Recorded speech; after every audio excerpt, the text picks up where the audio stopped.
Joanna Dennehy nasceu em 29 de agosto de 1982 e cresceu na pequena cidade de St. Albans, no sul da Inglaterra. Filha de Kathleen e Kevin Dennehy, tinha uma irmã mais nova chamada Maria. É dito que ela era uma pessoa inteligente e alegre, que na sua juventude foi uma das melhores alunas da classe, que tinha um sonho em se tornar advogada. Joanna também gostava muito de esportes e até fez parte do time de hóquei e netball da escola. Todos a descreviam como uma pessoa agradável e gentil, mas quando ela entrou na adolescência, isso começou a mudar. Ela perdeu o interesse pelos estudos e começou a ter problemas com a polícia por andar com jovens arruaceiros. Joanna passou a beber e usar drogas, e quando tinha apenas 14 anos, começou a namorar um homem 6 anos mais velho, chamado John Trenor. Os pais da garota não estavam felizes com esse relacionamento e queriam desesperadamente que ela se esforçasse para terminar os seus estudos. Mas Joanna tinha outros planos e decidiu fugir com o namorado. Sem ter para onde ir, o casal morou 2 semanas no terreno baldio, não muito longe da casa da família de Joanna. Quando seus pais souberam, eles a levaram de volta para casa, mas não demorou muito para que ela fugisse novamente. Desta vez, o casal se estabeleceu a alguns quilômetros de distância, numa cidade chamada Luton, e depois eles se mudaram para uma cidade chamada Milton Keynes. Vivendo de bicos e se mudando com frequência, o casal teve 2 filhos, antes de Joanna completar 18 anos. Ela ainda mantinha contato com seus pais, mas a relação com eles não era mais a mesma.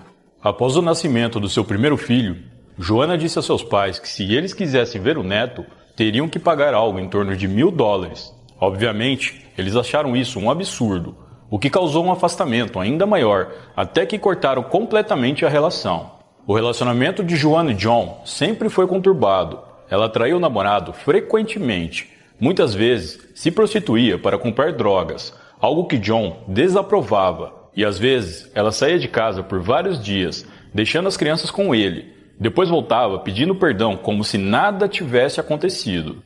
A essa altura, a única pessoa que parecia realmente querer que as coisas dessem certo era John. Apesar de trabalhar muito, ele não ganhava bem, pois ele não tinha terminado os estudos e só conseguia empregos secundários. O casal resolveu se mudar novamente, desta vez para o leste da Inglaterra, no condado de Norfolk. A ideia seria começar de novo e tentar constituir uma família da melhor maneira possível. No entanto, as coisas só pioraram. Joanna começou a trabalhar em algumas fazendas locais e às vezes o pagamento era tão baixo que ela mal conseguia ajudar nas despesas. Deprimida, ela começou a se machucar, cortando os braços, corpo e pescoço com uma lâmina de barbear e fez uma tatuagem de uma estrela embaixo do olho direito. Não demorou muito para o comportamento de Joanna se tornar cada vez mais explosivo. Sempre que estava bêbada, ela agredia John enquanto o homem estava dormindo. Com o tempo, John ficava com medo e acreditava que era apenas uma questão de tempo antes que ela fizesse o pior com ele, principalmente depois que Joanna começou a andar com um punhal. Após tantas desavenças e agressões por parte de Joanna, o casal se separou no início de 2009 e John levou seus filhos com ele. Depois da separação, a vida de Joanna continuou em declínio. Ela chegou a ser detida algumas vezes pela polícia por baderna, bebedeira e por ameaçar pessoas com uma faca, mas sempre era liberada no dia seguinte.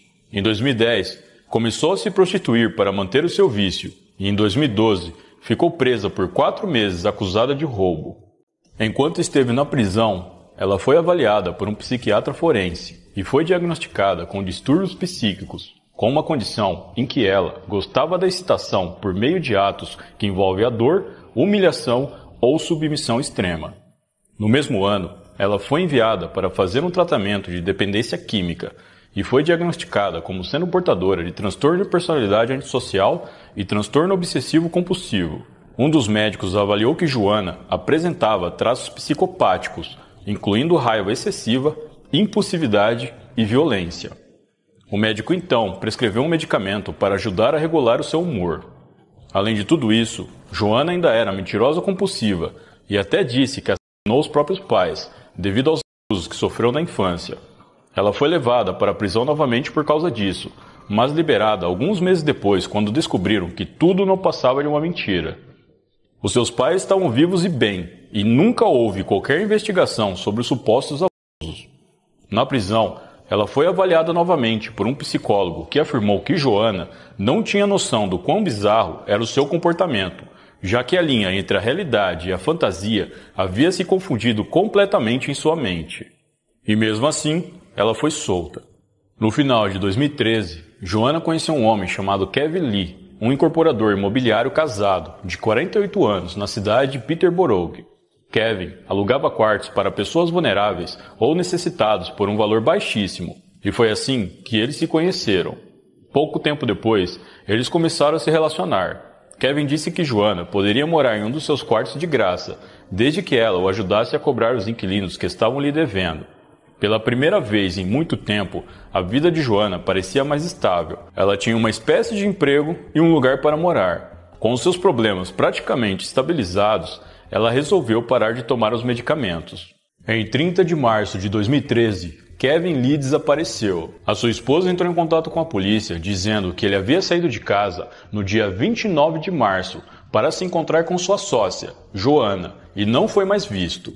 No mesmo dia, o corpo de Kevin foi encontrado numa vala, em Newborough. Ele estava com um vestido preto de lantejoulas e foi colocado na posição de 4. Seu carro foi encontrado queimado no dia seguinte, próximo a uma fazenda na vila rural de Yaxley. A polícia foi até a casa onde a sócia do homem estava hospedada e encontrou um colchão manchado de sangue no jardim. O sangue, entretanto, não era compatível com o de Kevin. Um tapete com sangue também foi encontrado na porta de entrada e Joanna não estava no local. Enquanto a polícia investigava mais, eles receberam relatos de que um dos inquilinos de Kevin também estava desaparecido, um homem chamado John Chapman. Em seguida, 2 corpos foram encontrados em outra vala, na vila rural de Thornley.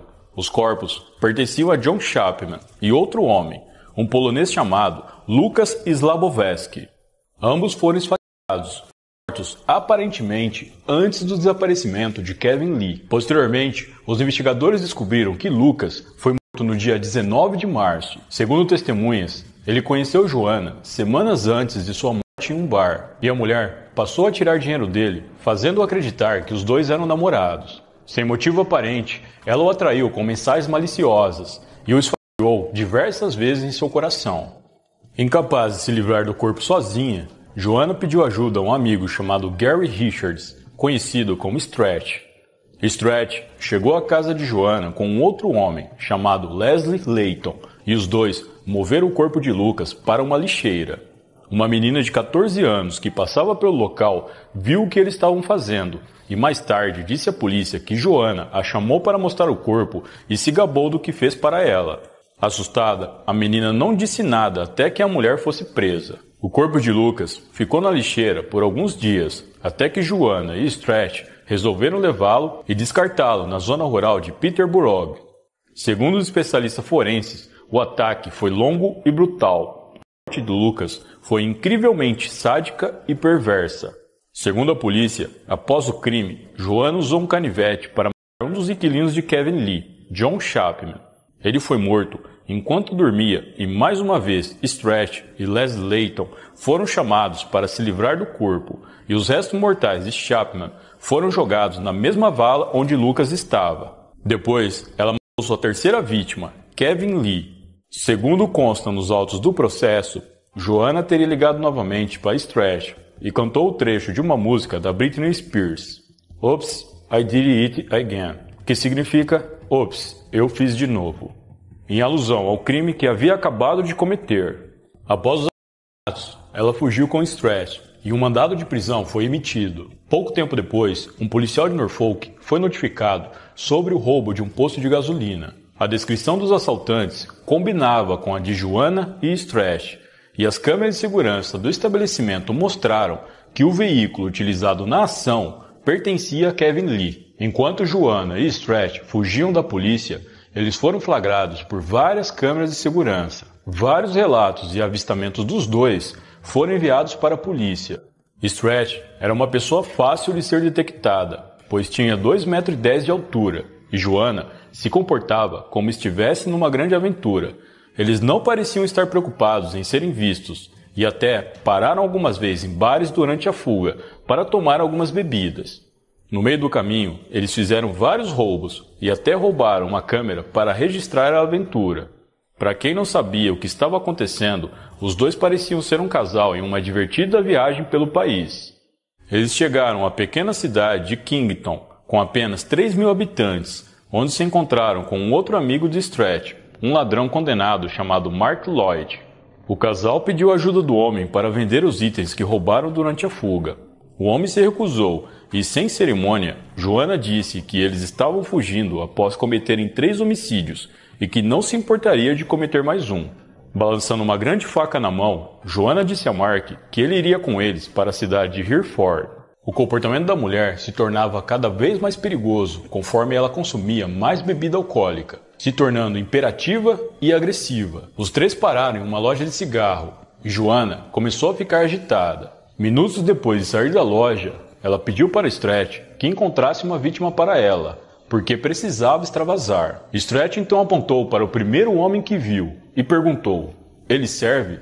Esse homem era o bombeiro aposentado Robin Bereza, de 63 anos, que estava a apenas 100 metros de sua casa, passeando com um cachorro, quando foi atacado por Joanna pelas costas. Ela escorregou profundamente, e quando o homem caiu, ela saiu irritada, dizendo que ele era um fracote. Eram quase 3 da tarde, bem à luz do dia. Joanna caminhou calmamente de volta para o carro, antes de declarar que queria encontrar outra vítima. Mais uma vez, Stretch sugeriu um senhor que passeava com um cachorro do outro lado da rua. Este homem era John Rogers, de 56 anos, e mais uma vez, Joanna atacou por trás e o esfaqueou inúmeras vezes nas costas. Quando John caiu no chão, Joanna o virou e disse: "Olha só, você está sangrando. Que pena, mas eu vou ter que continuar." Ela sentou-se em cima dele e começou a esfregá-lo no peito. No total, John sofreu quase 30 perfurações nas costas, tórax e abdômen.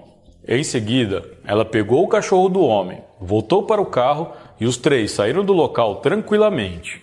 Pouco tempo depois, o carro deles foi localizado estacionado em frente a uma galeria de lojas, não muito longe dos ataques, e a polícia os interceptou. No momento da prisão, Joanna estava calma e não ofereceu resistência aos policiais. Quando foi levada para a delegacia, a mulher parecia feliz e ria sem parar. Inclusive, chegou a convidar um dos policiais para levá-la para um canto e mostrar para ele o que poderia fazer com sua boca. Quando o homem a repreendeu, ela começou a xingá-lo por ele ter a pele morena. Ao ser conduzida para sua cela, Joanna começou a cantar e a dançar a música do filme Dançando na Chuva, balançando de um lado para o outro. Os pais da mulher foram notificados de sua prisão, e aquela foi a primeira vez que souberam de seu paradeiro em quase 10 anos.